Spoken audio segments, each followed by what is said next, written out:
नमस्कार, किसान समाचार में आपका स्वागत है। मैं हूं रेशमा आपके साथ। आइए नजर आते हैं इस वक्त की हेडलाइंस पर। देश के कृषि निर्यात में हुई बढ़ोतरी। नवंबर में फल और सब्जी के निर्यात में पिछले साल की इस अवधि की तुलना में 31.14% की बढ़ोतरी दर्ज। थाईलैंड, मलेशिया, सिंगापुर और कई यूरोपीय देशों में भारतीय सब्जी और फल की लगातार बढ़ रही है मांग। रोजगार के मोर्चे पर आई एक अच्छी खबर। 15 साल और उससे अधिक आयु वर्ग के स्नातकों के बीच बेरोजगारी दर वर्ष 2022-23 में घटकर 13.4%। देश भर में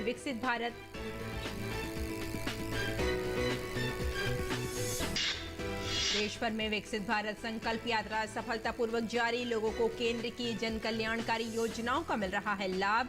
लाभार्थी अपने अनुभव भी कर रहे हैं साझा।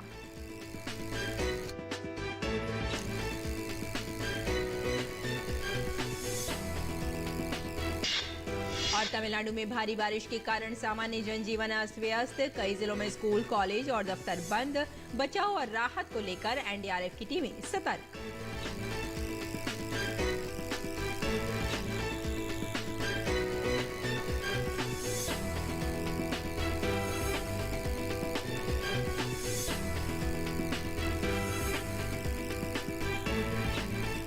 और अब समाचार विस्तार से।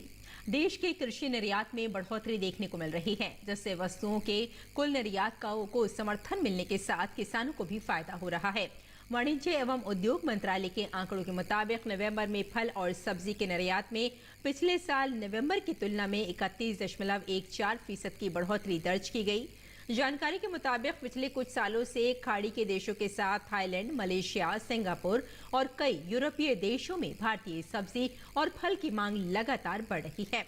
खाड़ी के देशों में तो भारत से कई हरी सब्जियों का निर्यात हो रहा है। चालू वित्त वर्ष के दौरान अप्रैल से नवंबर में फल और सब्जी के निर्यात में 15.10% की बढ़ोतरी रही है। भारतीय मांस, डेयरी और पोल्ट्री उत्पादों की मांग भी दुनिया भर में बढ़ रही है। मांस, डेयरी और पोल्ट्री उत्पादों के निर्यात में इस साल नवंबर में पिछले साल की समान अवधि की तुलना में 20% का इजाफा दर्ज किया गया। नवंबर में कॉफी के निर्यात में 11%, मसाले में 11.30%, ऑयल मिल्स में 17.22%, तो तैयार अनाज और प्रोसेस्ड खाद्य आइटम के निर्यात में 5.90% की बढ़ोतरी दर्ज की गई।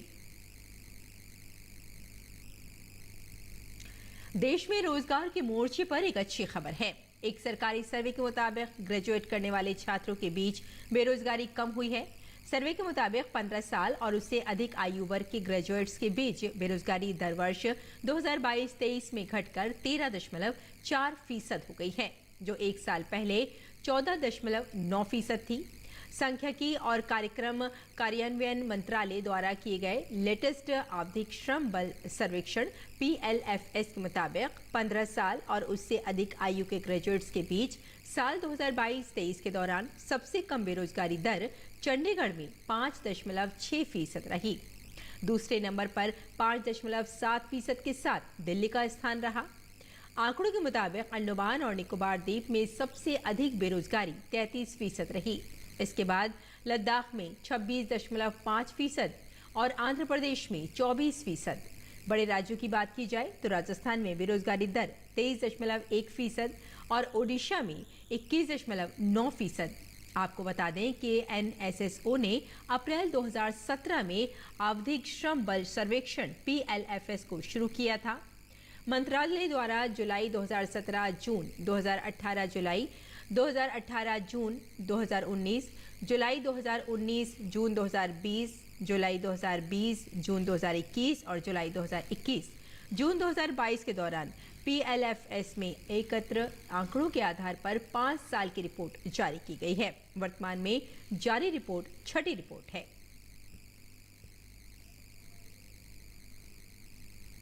उपराष्ट्रपति जगदीप धनखड़ ने रविवार को लखनऊ में 2 दिवसीय अटल स्वास्थ्य मेले का उद्घाटन किया। उपराष्ट्रपति ने आयुष्मान भारत स्वास्थ्य कार्यक्रम का जिक्र करते हुए कहा कि ये दुनिया का सबसे बड़ा स्वास्थ्य कल्याण कार्यक्रम है। 140 करोड़ के देश में ऐसा कार्यक्रम लागू करना एक भागीरथी कार्य है और मोदी सरकार ने इसे एक जमीनी हकीकत बना दिया है। उपराष्ट्रपति ने जल जीवन मिशन और उज्ज्वला योजना का जिक्र करते हुए कहा कि हर घर स्वच्छ जल और करोड़ों गैस कनेक्शन देना ऐतिहासिक है। स्वयं के किसान परिवार से आने का जिक्र करते हुए उपराष्ट्रपति ने कहा कि देश में 11 करोड़ किसानों को साल में 3 बार सरकार द्वारा सीधे धन भेजा जाता है।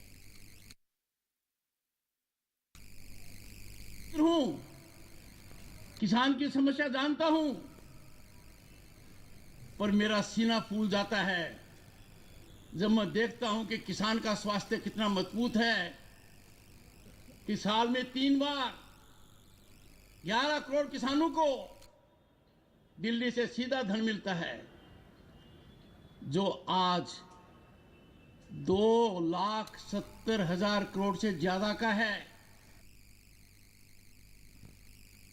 केंद्रीय मत्स्य पालन, पशुपालन और डेयरी मंत्री पुरुषोत्तम रुपाला नई दिल्ली में आयोजित पशु स्वास्थ्य सम्मेलन में मुख्य अतिथि के रूप में शामिल हुए। सम्मेलन को संबोधित करते हुए केंद्रीय मंत्री ने कहा कि राज्यों को पशु कल्याण के लिए अपनी जरूरतों के हिसाब से नीतियां बनानी चाहिए। इसमें केंद्र सरकार भी उनका पूरा सहयोग करेगी। अपने अपने राज्य में अपनी जरूरतों के हिसाब की जो आवश्यकता है उसमें लीडरशिप देने के लिए राज्य सरकारों को भी इसमें आगे आने का प्रयास करना चाहिए और इसमें भारत सरकार की आपको मदद मांगनी चाहिए। वो मदद देने के लिए हम आपके लिए तैयार रहेंगे। केंद्रीय मंत्री ने कहा कि पशुपालन केवल पशुपालकों का व्यवसाय नहीं बल्कि देश की खाद्य सुरक्षा के लिए भी काफी महत्व रखता है। नेशन का और ये टेक्नोलॉजी को पशुपालकों में पहुंचाने के लिए प्रधानमंत्री जी के मन का विजन किया। वो अब इस पशुपालन क्षेत्र को प्रायर सेक्टर की दृष्टि से मदद करना चाहते हैं और इनका स्टेप वो ले रहे हैं, निर्णय ले रहे हैं और इसी के सिलसिले में उसी को ध्यान में रखते हो, क्योंकि हमारा देश इतना बड़ा है और हमारे पशुपालन को हम सिर्फ पशुपालन करने वाले पशुपालकों का व्यवसाय है ऐसा सोच के नहीं चलना चाहिए। ये हमारे देश की फूड सिक्योरिटी के लिए सबसे बड़ा साधन है। राजधानी नई दिल्ली में चल रहे सरस फूड मेले को सोमवार का आखिरी दिन था। यहां विभिन्न राज्यों के भोजन और व्यंजनों का लुत्फ उठाने के लिए बड़ी संख्या में लोगों का तांता लगा। 21 राज्यों से करीब 150 महिलाओं ने यहां अपने स्टॉल लगाए। इस 17 दिवसीय फूड फेस्टिवल को केंद्रीय ग्राम विकास मंत्रालय ने सेल्फ हेल्प ग्रुप की महिलाओं को सशक्त करने के लिए आयोजित किया था।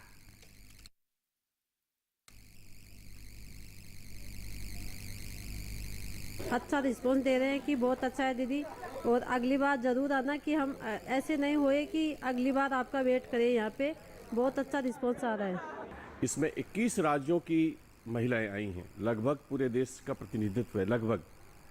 और ये 21 राज्यों की महिलाएं हैं, ये वो महिलाएं हैं जो ग्रामीण स्वयं सहायता समूह से जुड़ी हुई हैं। अभी तक हमसे 2 करोड़ रुपए से भी ज़्यादा की हम सेल कर चुके हैं। बहुत रिकॉर्ड सेल हम लोगों ने की है। अच्छा बिक भी रहा और सामने से हमें बहुत अच्छा लग रहा है, ऐसा बोल रहे हैं सब लोग। जहाँ गुजरात का जो टेस्ट है, हाँ वही हम लोग ने यहाँ पे एडजस्ट करके दिया है सब लोग ने, तो सबको बहुत पसंद आ रहा है और अच्छा हमें रिस्पांस मिल रहा है। डिफरेंट स्टेट्स के जो फूड फेस्टिवल यहाँ पे लगा है, तो डिफरेंट स्टेट्स का टेस्ट एक ही जगह पे हमको मिल रहा है, इसलिए हम सोसाइटी वाले सब मिलके एक साथ आए हैं। और अभी जस्ट स्टार्ट हुआ है। अभी हमने गुजराती फाफड़ा ट्राई किया है, इसके बाद अभी राजस्थानी भी ट्राई करेंगे, आसाम का भी ट्राई करेंगे। और आइए अब बात करते हैं विकसित भारत संकल्प यात्रा की।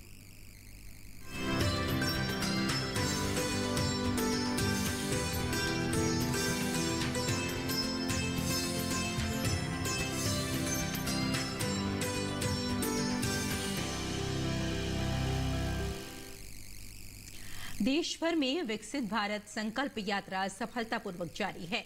उत्तराखंड के तमाम जिलों में भी विकसित भारत संकल्प यात्रा पहुंच रही है। यहां लोगों को केंद्र की जन कल्याणकारी योजनाओं का लाभ मिल रहा है। इसके साथ ही लोग अपने अनुभव भी साझा कर रहे हैं। देश के अलग अलग हिस्सों में विकसित भारत संकल्प यात्रा का सफर जारी है। उत्तराखंड के तमाम जिलों में यह यात्रा पहुंच रही है। राज्य के हरिद्वार में भी विकसित भारत संकल्प यात्रा पहुंची और इसमें शामिल हुए हरिद्वार के सांसद डॉक्टर रमेश पोखरियाल निशंक। उन्होंने कहा कि जिले में लोगों को विभिन्न सरकारी योजनाओं का काफी लाभ हो रहा है, जिससे उनका जीवन बेहतर हुआ है।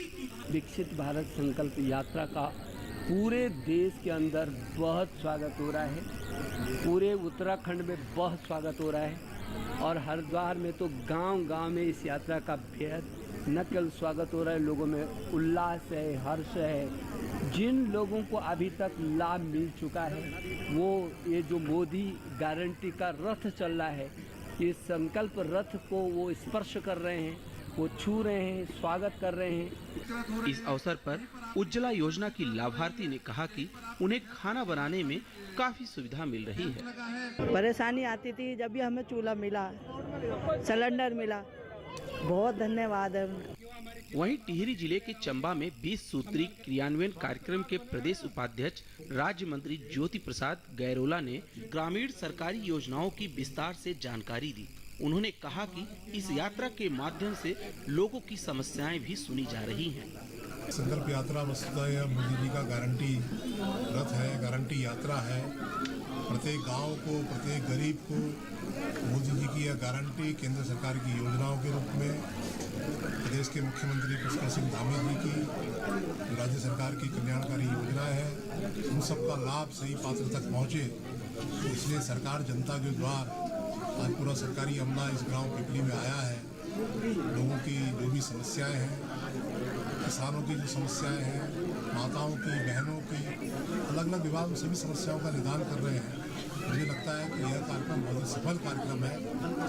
इस अवसर पर पिपली गांव की स्वयं सहायता समूह से जुड़ी लाभार्थियों ने बताया कि गांव में दूध का कारोबार करने से उनकी आर्थिक स्थिति बेहतर हुई है। इसके अलावा अन्य योजनाओं का भी लाभ ले रहे ग्रामीणों ने अपने अनुभव साझा किए। मैं राष्ट्रीय आजीविका मिशन से जुड़ी हूँ। मेरे ग्राम सभा में 33 महिलाएं मेरे साथ जुड़ी हैं, जिससे कि मैं दुग्ध का काम करते हैं, दूध, और जो पास CLF से हमें 10-10 हजार मिला और CLF से 1 लाख मेरे ग्राम संगठन को मिला है, जिससे कि हम भूसा, चरी और दूध का उत्पादन करते, गाय भैंस पालते हैं। मैं अपनी ग्राम सभा की तरफ से मोदी जी का धन्यवाद करती हूँ और अपनी तरफ से भी अपनी ग्राम संगठन की तरफ से बहुत बहुत धन्यवाद करती हूँ। मुझे जो दिक्कत हुई है हार्ट में, मुझे इस आयुष्मान कार्ड से बहुत लाभ हुआ है, क्योंकि मैं जोली ग्रांट में मेरा जो छल्ला पड़ा मेरे, वो उससे उस आयुष्मान कार्ड से जो 2-2.5 लाख रुपए, जो कि मैं गरीब आदमी हूँ, मैं नहीं दे सकता था, लेकिन मोदी जी ने इस कार्ड हमारे जो चलाया है स्वास्थ्य वाला, उससे सभी गरीब लोगों को एक अच्छा सहायता मिलती है और कई लोगों की जिंदगियां भी बची हैं। इसलिए मैं मोदी जी का बहुत बहुत धन्यवाद करना चाहता हूं। वहीं ऊधम सिंह नगर जिले के गदरपुर ब्लॉक में यात्रा के पहुंचने पर कृषि, स्वास्थ्य, खाद्य आपूर्ति, ग्राम विकास सहित कई अन्य विभिन्न विभागों के द्वारा स्टॉल लगाकर लोगों को सरकार की जन कल्याणकारी योजनाओं की जानकारी दी गई। साथ ही आयुष्मान कार्ड, राशन कार्ड, किसान सम्मान निधि, उज्ज्वला आदि योजनाओं से संबंधित शिकायतों का मौके पर निस्तारण संबंधित अधिकारियों द्वारा किया गया। कार्यक्रम में छात्राओं द्वारा रंगारंग कार्यक्रम प्रस्तुत किया गया। केंद्र सरकार द्वारा 2047 तक देश को विकसित करने के लक्ष्य के साथ विकसित भारत संकल्प यात्रा की शुरुआत की गई है। Bureau report, DD news. केंद्रीय मंत्री अर्जुन मुंडा रविवार को खूंटी के खरसावा अंतर्गत बीटापुर पंचायत भवन में विकसित भारत संकल्प यात्रा में शामिल हुए।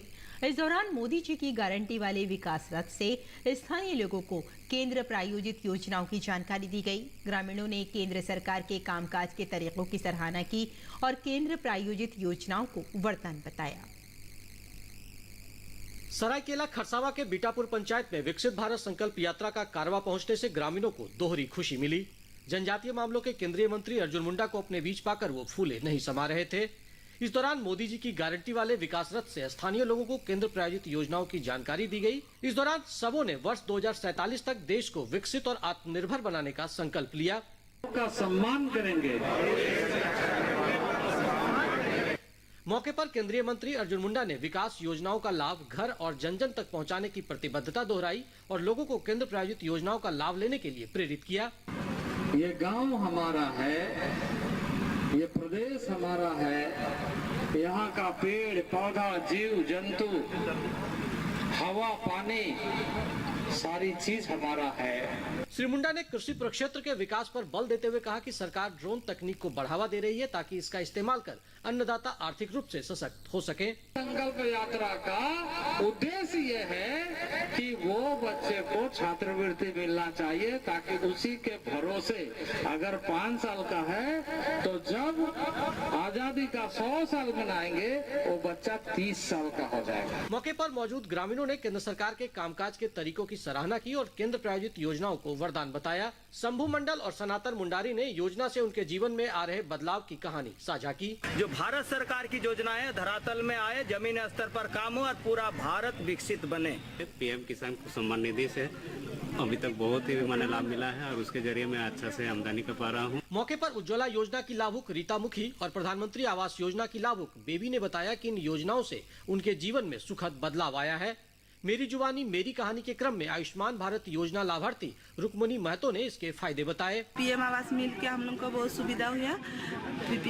मोदी जी को मेरा धन्यवाद। हम लोग का घर में सभी को इलाज मुफ्त में प्राप्त हुआ है जिससे हम लोग बहुत खुश हैं। इसमें कोई संदेह नहीं कि केंद्र सरकार द्वारा संचालित योजनाओं से वंचित वर्गों की आर्थिक स्थिति में सुधार हुआ है, वहीं सुविधाएं भी बढ़ी है। सरायकेला खरसावां से अनूप मिश्रा के साथ मैं दिवाकर कुमार। और मध्य प्रदेश के इंदौर में विकसित भारत संकल्प यात्रा के दौरान उज्ज्वला योजना के अंतर्गत महिलाओं को गैस के कनेक्शन दिए गए। गैस कनेक्शन पाने के बाद महिलाएं बेहद खुश नजर आईं क्योंकि उनको धुएं से मुक्ति मिलेगी। डीडी न्यूज संवाददाता आदित्य श्रीवास्तव ने इन महिलाओं लाभार्थियों से बात की। विकसित भारत संकल्प यात्रा जारी है और इंदौर में इस वक्त हम मौजूद हैं। एक कैंप लगाया गया है इंदौर में इस यात्रा के दौरान और ये देखिए मेरे पीछे तमाम उज्ज्वला योजना की लाभार्थी महिलाएं हैं जिनको इस कैंप में जो है उज्ज्वला योजना के तहत गैस सिलेंडर का कनेक्शन जो है वो अप्रूव होने के बाद अब इनको जो है प्रशस्ति पत्र भी मिल चुका है। जानते हैं किस तरीके से अब इनके जीवन में बदलाव वो देख पाएंगी और कितना फ़ायदा अब उनको होगा। अब गैस कनेक्शन भी होगा, कैसा क्या बदलाव लगता है जीवन में आएंगे? अब गैस कनेक्शन मिल गया सर तो बहुत सारे बदलाव आएंगे। हम लोगों को बहुत सारी कठिनाइयों से झेलना नहीं पड़ेगा। अच्छा आएगा, रोटी बनाने भी आसानी जाएगी, है ना। हर चीज़ पे मतलब हमको परेशानी नहीं झेलना पड़ेगा। बहुत खुश हूँ आज। मुझे नरेंद्र मोदी जी का बहुत धन्यवाद करती हूँ। कैसा लग रहा है आज तो गैस भी मिल गई? अच्छा लग रहा है। मोदी जी का बहुत धन्यवाद देना चाहते हैं हम लोग और ये सर को भी धन्यवाद देना चाहते हैं। इन्होंने हमारी बहुत मदद करी है इनकी। और ये खाना बनाते हम लोग परेशान हो जाते थे चूल्हे पे बना के और बर्तन भी काले हो जाते थे, हम लोग भी परेशान हो जाते थे। तो मोदी जी को बहुत धन्यवाद देना चाहते हैं। क्या बदलाव आएगा आपको, क्या लगता है? गैस पहले चूल्हा होगा, धुएं में रोटियां बनती थी, पहले खाना बनता था, अब गैस पे बनेगा। अब गैस पे बनेगा तो वही हमारी खुद की बचत होगी। सबसे मेन पॉइंट है टाइम। जो टाइम है अब बहुत बचेगा, सेफ रहेगा हमारा टाइम, जो हमें आगे बढ़ने के लिए प्रेरित करेगा। हम सोचते थे कि हम आगे ना बढ़े क्योंकि वही चूल्हे पे खाना बनाना है तो कहीं मत जाओ, 1 घंटे पहले से चूल्हा जलाओ, इसके बाद में कुछ काम करो। अब गैस कनेक्शन है तो लाइटर से फट से चूल्हा जलाओ और काम फटाफट हो जाएगा। इसलिए मैं नरेंद्र मोदी जी को धन्यवाद देती हूँ और अग्नि गैस एजेंसी वाले सर को भी बहुत धन्यवाद देती हूँ। बहुत ज़्यादा है हम, क्योंकि उज्ज्वला गैस योजना वास्तव में एक बहुत अच्छी योजना है।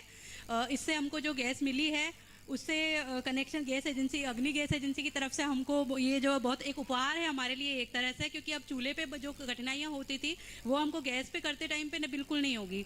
जब एक बर्तन काले नहीं होंगे, आंसू नहीं आएंगे और बच्चों के लिए हम टाइम दे पाएंगे। नाश्ता बच्चे डिमांड करते हैं कि नाश्ता बनाओ, चूल्हे पे कौन बर्तन काले करे बनाने में। अब गैस है, फटाक से गैस जला के और हम अच्छा नाश्ता बनाएंगे और हम भी खुश, हमारे बच्चे भी खुश। एक बार फिर से आभार व्यक्त। उज्ज्वला योजना की अगर बात की जाए तो उसकी ये लाभार्थी हैं, महिलाएं हैं जो बता रही हैं कि जितना समय पहले चूल्हे पर खाना बनाने में लगता था अब वो कहीं ना कहीं बचेगा और समय जब बचेगा तो कई और काम में भी वो अपना समय जो है वो दे पाएंगी। इंदौर से Aditya Srivastava, DD news.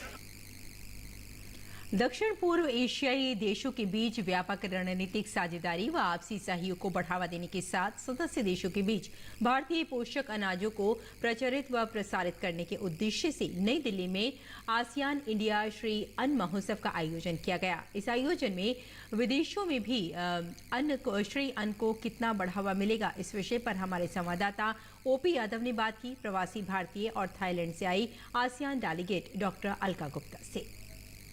Bharat ASEAN Shri अन्न महोत्सव का राजधानी दिल्ली में शानदार आयोजन हुआ। इस आयोजन के क्या मायने रहे और भविष्य में आसियान के सदस्य देशों में किस तरह श्री अन्न को बढ़ावा मिलेगा, इन सभी विषयों पर बात करने के लिए हमारे साथ मौजूद है थाईलैंड में रहने वाली प्रवासी भारतीय डॉक्टर अलका गुप्ता। अलका जी, अगर बात करें, श्री अन्न हमारा पारंपरिक भोजन है, लेकिन अब ये भारतीय थाली से निकलकर विदेशी थाली में पहुंच चुका है, क्या कहेंगे?